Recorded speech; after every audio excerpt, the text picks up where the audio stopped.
Che, muy buenos días. Aquí estoy levantando la mordaza, que es donde viene la pastilla con el disco de freno.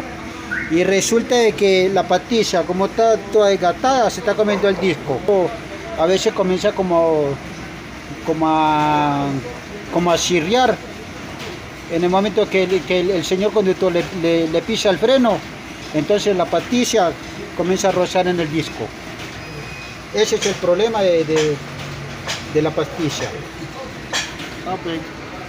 Mire, le ve este bordo acá en la pastilla, eso es lo que está rozando. Entonces el señor conductor cuando le pisa el freno, eso chirrea.